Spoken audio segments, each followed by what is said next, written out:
Hello दोस्तों, आज कल हमने बात की थी सिक्योरिटी के बारे में कि सिक्योरिटी क्यों ज़रूरी है, why it is important that security is important.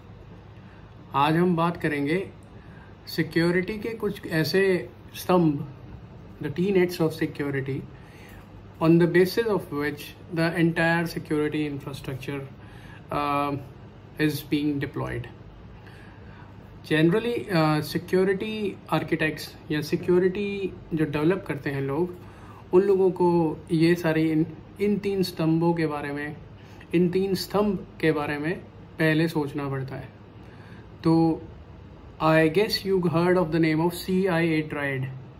So CIA का मतलब होता है कॉन्फिडेंशियलिटी, इंटीग्रिटी एंड अवेलेबिलिटी।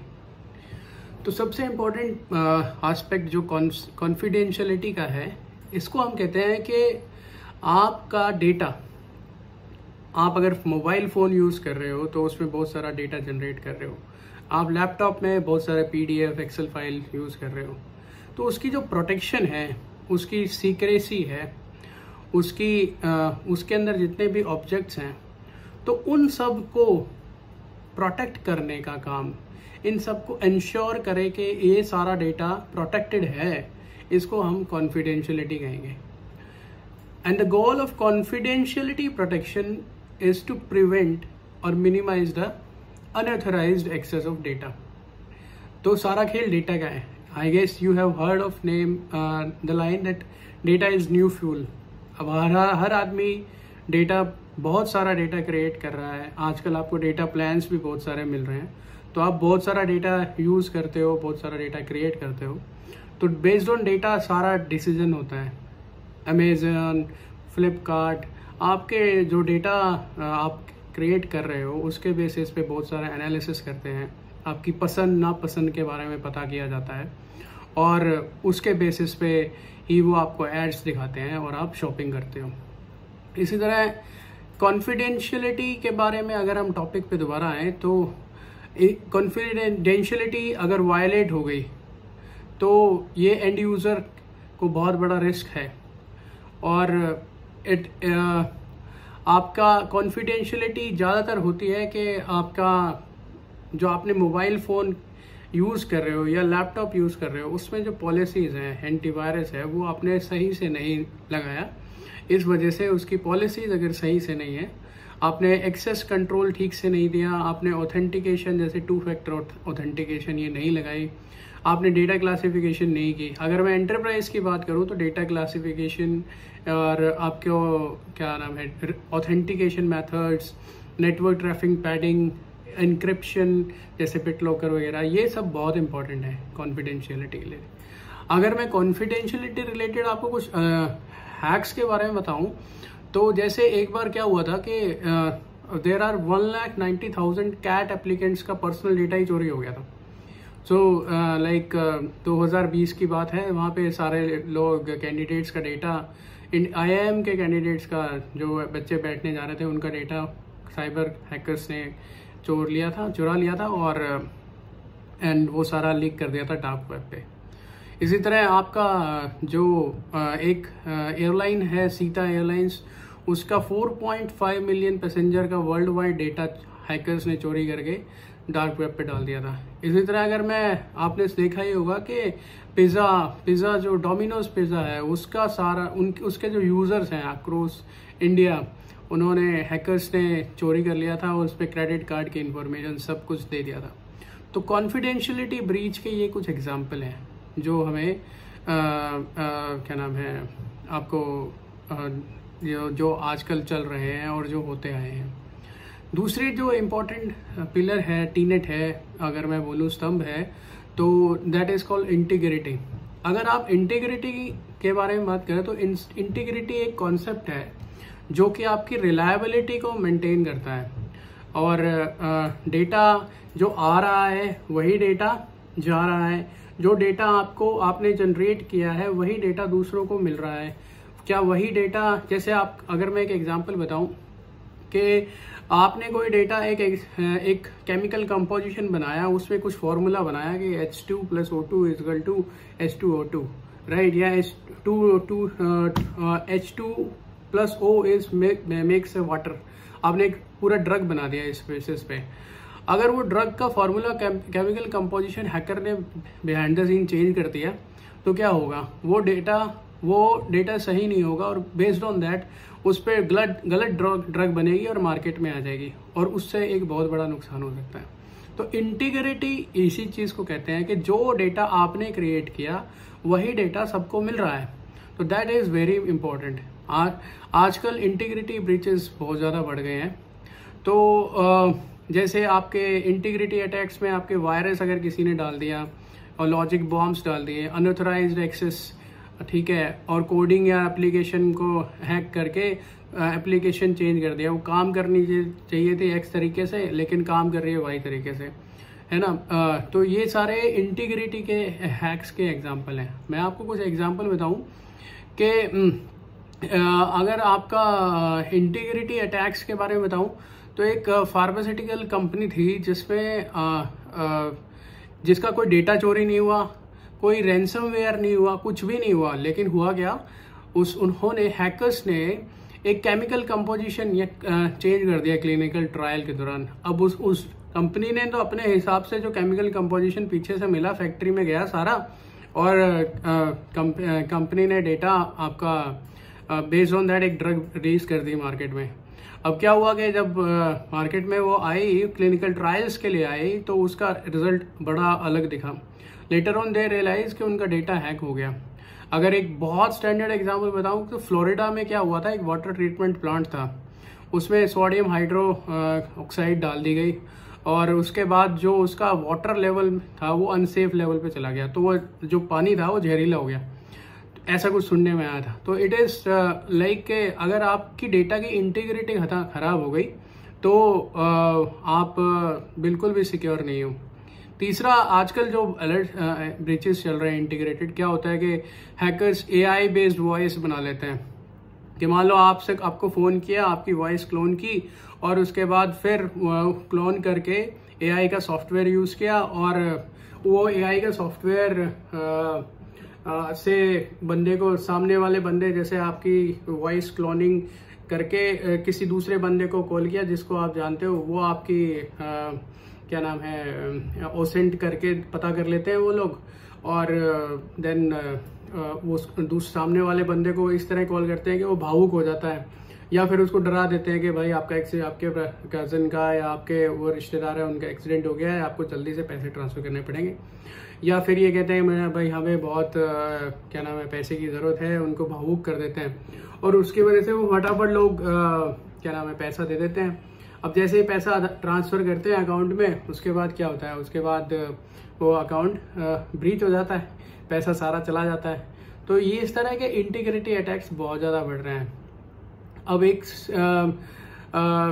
एक बार ऐसा भी हुआ था कि सीटी स्कैन जो रिजल्ट्स होते हैं जो मशीन्स में डाले जाते हैं, हैकर्स ने क्या किया, हैक कर लिया और सीटी स्कैन का सारा बेस्ड ऑन एआई की हेल्प से रेडियोलॉजिस्ट को जो डेटा जा रहा था ना, वो सारा का सारा क्या नाम है गलत किया। उससे एक बहुत बड़ा क्रिटिकल इशू पैदा हो गया कि लंग डायग्नोसिस के लिए जो सीटी स्कैन वो लोग कर रहे थे उसमें सारा का सारा गलत हुआ, सारे मरीज बहुत परेशान हुए इसकी वजह से। Later on somehow they would be able to connect it. So मैं ये एक स्टडी पब्लिश हुई थी बन गुरियन यूनिवर्सिटी की 2019 में, मैं उसके बारे में बात कर रहा हूँ। उसके बाद अगर मैं बात करूँ कि मशीन लर्निंग, अब आप सोचो कि अगर मशीन लर्निंग में जब आप एक डेटा मॉडल को ट्रेन कर रहे होते हो, अगर हैकर आए और बीच में उस डेटा को उसमें गलत डेटा डंप कर दे, उस पर ड्यूप कर दे, तो क्या होगा, आपका मशीन लर्निंग का मॉडल तो तैयार हो जाएगा बिल्कुल सही, लेकिन वो काम करेगा बिल्कुल गलत, बिकॉज उसको जो डेटा मिला वो बिल्कुल गलत और फेक डेटा मिला, राइट। तो जब वो मॉडल लाइव उस पर काम करेगा तो that will give you false results और उसके बेसिस पे पूरी एप्लीकेशन फेल हो सकती है या कुछ भी गलत काम हो सकता है। अब जैसे मान लो आपको ड्राइवरलेस कार चलाने हैं, अगर आपके पास गलत डेटा ड्यूप किया मॉडल को ट्रेन करते टाइम, तो क्या होगा, वो कहीं पे भी एक्सीडेंट कर देगा। That is that is a bigger problem. तो हमें इंटीग्रिटी का बहुत ध्यान रखना चाहिए। अब इंटीग्रिटी को कुछ काउंटर मेजर्स क्या होते हैं, जैसे I would say integrity can be controlled with the help of access control, strict access control होने चाहिए, रिग्रेस ऑथेंटिकेशन प्रोसीजर्स होने चाहिए, इंट्रूजन डिटेक्शन सिस्टम्स होने चाहिए, डेटा इंक्रिप्शन, हैश वेरिफिकेशंस, आजकल cryptography, AI symmetric, पीकेआई cryptography applications, काफ़ी कुछ है मार्केट में। और पर्सनल ट्रेनिंग इज़ वेरी की। सबको पता होना चाहिए कि डेटा इंटीग्रिटी को कैसे रोका जाए। अब चलते हैं थर्ड पिलर के बारे में। Third pillar is availability. So availability is very important. Availability का मतलब क्या होता है? अवेलेबिलिटी का मतलब होता है कि भाई चीज अवेलेबल है, नहीं ये ना मतलब नहीं है। सिक्योरिटी की टर्म्स में अवेलेबिलिटी का मतलब है कि जो ऑथोराइज्ड एक्सेस है, ऑथोराइज्ड बंदा है, the one who is authorized user, उसी को वो चीज अवेलेबल हो। यहाँ थोड़ा डिफरेंट है। अब क्या होता है कि जैसे मैं एग्जांपल बताता हूँ, एक बहुत बड़ा डेलीगेशन आया हुआ है, राइट, कोई बहुत बड़ी कॉन्फ्रेंस हो रही है जहाँ पे प्रधानमंत्री, बड़े दूसरे देश के प्रधानमंत्री या राष्ट्रपति आ रहे हैं और काफी कुछ बड़े बड़े लेवल के बंदे डेलीगेट्स आए हुए हैं। अब क्या हुआ, कोई भी बंदा आ जाए और किसी को भी एक्सेस मिल जाए और वो एक्सेस करके वो उनके बीच में जाके बैठ जाए। पता चले थोड़ी देर के बाद उसने गन निकाली और सबको पॉइंट कर दिया। अब ये तो एक बहुत बड़ा इशू बन जाएगा कि देश की पूरी सिक्योरिटी ही खराब है। अब इस पे कितनी बदनामी होगी, राइट। तो अवेलेबिलिटी इंश्योर करती है कि केवल ऑथोराइज बंदे, जैसे कि किसी को जो एक्सेस पास मिले हुए हों, राइट, उसकी पूरी, जो बंदा आ रहा है वो डेलीगेट, उसकी पूरी जानकारी आपकी सिक्योरिटी जो रखी हुई है, जो सिक्योरिटी के जो बंदे हैं उनके पास होनी चाहिए। तो इसका मतलब ये हुआ कि जो बंदा ऑथोराइज्ड है, जो बंदा सही है, केवल उसी को एक्सेस होना चाहिए, अदरवाइज बाकी सब लोगों के लिए एक्सेस बंद। तो वो अवेलेबिलिटी का इसका मतलब होता है availability. In terms of English, like I would say that availability protection controls support sufficient bandwidth and timeliness of processing and is deemed necessary by the organization or a situation. Availability also includes some uninterrupted access to objects, prevention of denial of service attacks, and for availability we need to maintain a system that control authorized access and also control the performance to an acceptable level. There are some countermeasures for the availability, like we can design intermediary delivery systems properly, right. कुछ ऐसे access controlled effective monitoring performance होना चाहिए हमारे पास, जो कि पता चले कि भाई आपके पास ये बंदा आ गया है अभी, और क्या नाम है, इस बंदे ने इतने टाइम एंटर किया, कुछ मेल्स वगैरह सब कुछ हर बंदे के पास जाना चाहिए। उसके बाद नेटवर्क ट्रैफिक कंट्रोल भी होना चाहिए, फायरवॉल्स लगनी चाहिए आपके। अगर मैं इंटरनेट डेटा की बात करूं तो जो ऑर्गेनाइजेशन के अंदर पैकेट आ रहा है वो कंट्रोल होना चाहिए using various tools like firewall, web application firewall. ये डीडोस अटैक को प्रिवेंट करते हैं। दूसरा, हमारे पास बिजनेस कंटिन्यूटी प्लान होना चाहिए कि भाई अगर एक एप्लीकेशन बैठ गई तो हमारे पास दूसरी एप्लीकेशन है। सिमिलरली अगर मैं रियल लाइफ एग्जांपल बताऊं कि अगर हमारे पास पता चले कि एक जगह कॉन्फ्रेंस होनी चाहिए थी, वहां पे कोई इशू हो गया, तो हमारे पास एक सेकंड एरिया होना चाहिए जहां पे हम लोग अपनी कॉन्फ्रेंस सही से कर सकें, राइट। आपके पास मल्टीपल अवेलेबिलिटी जोन्स होने चाहिए जहां पे आप जाके क्या नाम है, अवेलेबिलिटी को प्रोवाइड करा सकते हो। अब आते हैं, हम छोटा सा, ज्यादा लंबा डिस्कस नहीं करेंगे, एक छोटा सा, अब इन तीन स्तंभ जिसको हम कॉन्फिडेंशियलिटी, इंटीग्रिटी और अवेलेबिलिटी की बात करते हैं, इन तीन के अलावा there are other methods as well too, जो एक सिक्योरिटी डिजाइनर, एक आर्किटेक्ट को ध्यान रखना पड़ता है। जैसे जिसको हम बोलेंगे dad triad. Dad is basically what DAD is, it gives us, it is very much opposite to the CIA triad. So DAD का एक्रोनिम होता है डिस्क्लोजर, ऑल्टरेशन एंड डिस्ट्रैक्शन।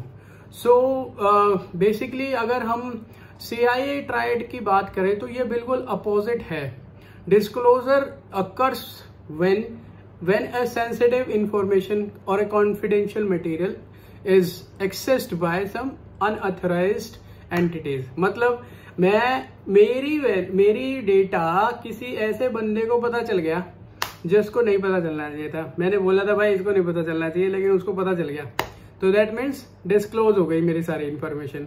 मैं जा रहा था कल, मुझे मुंबई जाना था कोई काम करने, राइट, वो डिस्क्लोज हो गई। एक ड्रॉ निकलना था प्रॉपर्टी का, आजकल प्रॉपर्टी बड़ी बूम पे है, तो ड्रॉ वाले निकलने से पहले क्या नाम है, कुछ इन्फॉर्मेशन लीक हो गई और वो क्या नाम है डिस्क्लोज हो गई। तो इस डिस्क्लोजर के बारे में बड़ा ध्यान रखना चाहिए। तो सो डी मतलब disclose is 100% in opposite to this confidentiality. अगर हम तीसरी बात करें ऑथेंटिसिटी, अगर डेटा ऑथेंटिक नहीं है, राइट, जेन्युइन नहीं है, ठीक है, ऐसे सोर्स से जनरेट नहीं हुआ, तो आपका डेटा उसकी इंटीग्रिटी 100% गलत होगी। अब मैं एक एग्जांपल बताता हूं। आप मोबाइल पे जाते हो, राइट, अब मोबाइल पे क्या हुआ, आपने कोई सॉफ्टवेयर डाउनलोड किया। अब सॉफ्टवेयर में क्या हुआ कि आपने सॉफ्टवेयर डाउनलोड किया और पता चला वो सॉफ्टवेयर के अंदर वायरस है, और वो आपके क्या नाम है लैपटॉप या मोबाइल में गया और उसने इश्यूज क्रिएट करने, आपके मोबाइल को हैंग करना शुरू कर दिया, या वीपीएन अगर हुआ तो फिर तो काम खराब, बिल्कुल काम खराब, आपका मोबाइल हैक हो जाएगा। लेकिन अगर आप किसी ऑथेंटिक सोर्स से, जहां पे अगर मैं बोलूं कि ये किसने पब्लिश किया है, ये माइक्रोसॉफ्ट ने पब्लिश किया है, इसकी 4 स्टार या 5 स्टार रेटिंग है, राइट। अब इसके पीछे एक होता है कि आपके हैश मैकेनिज्म थोड़ा टेक्निकल हो गया, लेकिन अगर आप हैशेस देखोगे तो हैशेस पता चल जाएगा कि हर ऑर्गेनाइजेशन अपने सॉफ्टवेयर के साथ एक हैश बना के देती है। अब वो हैश और साथ में पब्लिश करती है। अगर हैश एक ऑर्गेनाइजेशन से मिल रहा है, सिक्योर है, तो दैट मीन्स आपका सॉफ्टवेयर सही है। अगर हैश नहीं मिला सही तो ये अनसिक्योर है। तो आपको ऑथेंटिसिटी का इसलिए बड़ा ध्यान रखना चाहिए। उसके बाद आता है आपका again D, which is called destruction, is a very bigger term. तो अगर मैं डिस्ट्रक्शन की बात करूं तो डिस्ट्रक्शन इज, ये डिस्ट्रक्शन कब होगा? अगर मैं बात करूं कि what we call as so distraction occurs when a resource is damaged or made inaccessible to unauthorized users। जैसे मान लो एक क्या नाम है डीडोस अटैक हो गया आपकी वेबसाइट पे, और क्या नाम है किसी बंदे ने पिंग रेस्पॉन्स मारने शुरू कर दिए 1000, 2 लाख, 10 लाख, और आपकी वेबसाइट बैठ गई। तो वो एक तरह से आपकी अवेलेबिलिटी को इम्पैक्ट करेगा। वो वेबसाइट बैठ गई, वो अवेलेबल नहीं है, तो दैट मीन्स अगर डिस्ट्रक्शन हुआ तो आपका जो सिस्टम है वो नॉन अवेलेबल हो जाएगा, राइट। इसके अलावा कुछ और भी टीनेट्स हैं जो स्तंभ है, जैसे आपका ओवर प्रोटेक्शन। अगर कोई आप ज्यादा सिक्योरिटी कंट्रोल्स लगा दोगे, जैसे मान लो अगर मैं एक सिंपल एग्जांपल दूं कि आपने एक ताला लगाया, 2 ताले लगाए एक ही गेट पे, और आपने एक ताले के साथ साथ ऊपर एक सिक्योर कोड लॉक भी लगा दिया। अब आप क्या गए, आप थोड़े दिन के बाद वापस आए, कहीं गए थे, थोड़ी देर के बाद बाहर आए, आपने एक ताला खोल लिया, दूसरा ताला लगा, लेकिन कोड भूल गए, तो वो ताला तो खुलेगा ही नहीं ना। तो इसका मतलब वो ओवर प्रोटेक्शन हो गया। तो ओवर प्रोटेक्शन भी काम नहीं करती।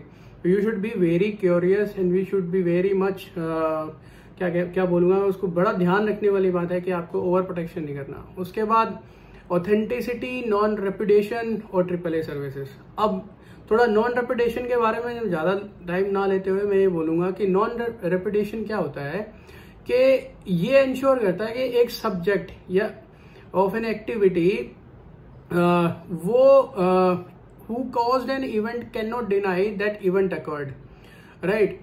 अब ये प्रिवेंट करता है claiming not to have sent a message, not to have performed an action। मान लो वो ये बताता है कि अगर मेरा सॉफ्टवेयर, मतलब मैंने कोई काम किया है, मैंने कोई गलत काम किया है, तो मैं कल को जाके ये नहीं कह सकता कि मैंने ये काम नहीं किया। दैट मीन्स अगर किसी ने कोई सॉफ्टवेयर इंप्लीमेंट किया है, किसी ने कोई काम किया है, कोई रिक्वेस्ट भेजी है, तो वो मानेगा कि मैं उसी ने ही भेजी है। अब वो कैसे होगा?